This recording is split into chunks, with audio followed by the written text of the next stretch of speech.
Welcome to our weekly market review. It's brought to you by ETM Analytics and Treasury One. As per usual, I'm joined by currency strategist Andre Cilliers. Andre, for us in South Africa, that string of public holidays that we usually get around March has finally come to an end. You know, those days where they switch your Tuesdays for your Mondays and you don't know if it's Thursday or Friday. And so that's at least now done. And then also, obviously, this weekend we saw the conflict in Iran that's kind of reached a stalemate. It's like a frozen conflict. So it gives us an opportunity to highlight something else going on in the world, most notably with the Japanese yen. Now, Japan has not been a normal situation for a very long time. Remember, you know, they had those negative interest rates. They finally bumped it up above the zero line. It's still very low interest rates. And they're obviously also, they're stuck with a massive debt pile.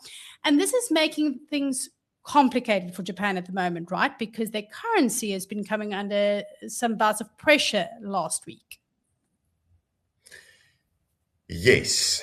As far as the war is concerned, it's fantastic to speak about something else. I don't refer to anything else that other than the world being held hostage. And whilst we are hostages of this war, we can just as well look at some other things. In terms of Japan, structural decline. Now, we can sort of look at all sorts of things. Fortunately, I am old, so I'm allowed to say this. They are a glorified old age home. The population is getting older and older and older, and old people do not buy all sorts of goods anymore because they don't need all this stuff. And if they spend money, a lot of them spend their money in countries outside of where they stay because they travel. So Japan has got a problem in the sense that they need an export-led growth. And we're not seeing this massive growth in exports over the world, and the war has certainly not added to that.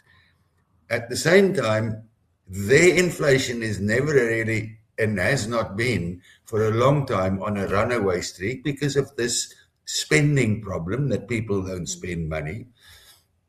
And so their currency has also not been doing well. Now, there's been some intervention, but they can also not, because of this massive debt pile that you've mentioned, have increased interest rates at a rapid pace, because if that were to happen, then you'll have some defaults because of all the debt. And the cost for the government would be extremely high because a lot of that is, government debt. It's not just corporate debt. So a problem. So on the one end, you have a central bank that wants the currency a little bit stronger and they intervene. And on the other end, you have the federal treasury or the government treasury and they buy bonds. So on the one end, you're trying to prop up the currency, and on the other end, you are actually working against what happens from the central bank side. So not really going anywhere. And if you ask me, it's going to be for a long time that it's not really going anywhere unless serious structural changes happens and a fantastic economic growth in the world happens and there's a really great export-led increase in their economy. And this is concerning to everyone because it was I think it was 2 years ago when they started raising interest rates. We saw that speed wobble that happened across financial markets due to the Japanese yen carry trade, of course. So, what happens there, it does actually have very interesting implications for everywhere else. But I agree with you, Andre Cilliers. I think it's going to be a tricky situation for a very long time and not exactly sure how they're going to find themselves out of this tight spot. But moving over to the US, obviously April's non-farm payrolls is expected. There's expected to be some slowdown in the jobs market, not significantly, but at least it's still coming down. Now for the Fed, this will be hot on their radar, right? Because as much as the inflation expectations have changed due to the Hormuz Strait, they're still keeping their eye on this one as well to kind of find I don't know, the balancing middle ground for the monetary policy going forward? Yes, with unemployment above 4%, job creation, if you look at the yellow line, new jobs a little bit on the decline, unemployment slightly on the upward trajectory, labor market wages declining. So that labor market declining works towards lower inflation. Lower inflation works towards lower interest rates. But we all know, and I don't want to go into that in depth now because we have done it many times. The war will have an impact on inflation.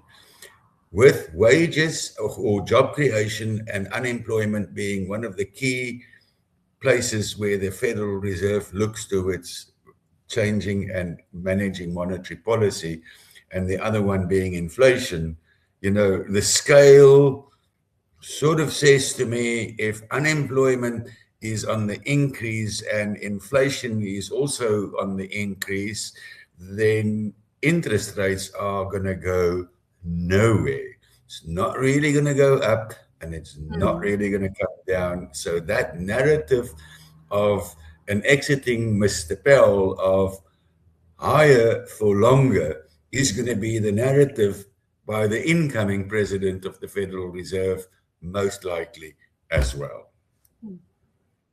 There's obviously still a lot of uncertainty in the markets, especially linked to the topic that we shall not mention in this podcast. Of course, I'm speaking about the Iran conflict. So how's the Rand still holding up?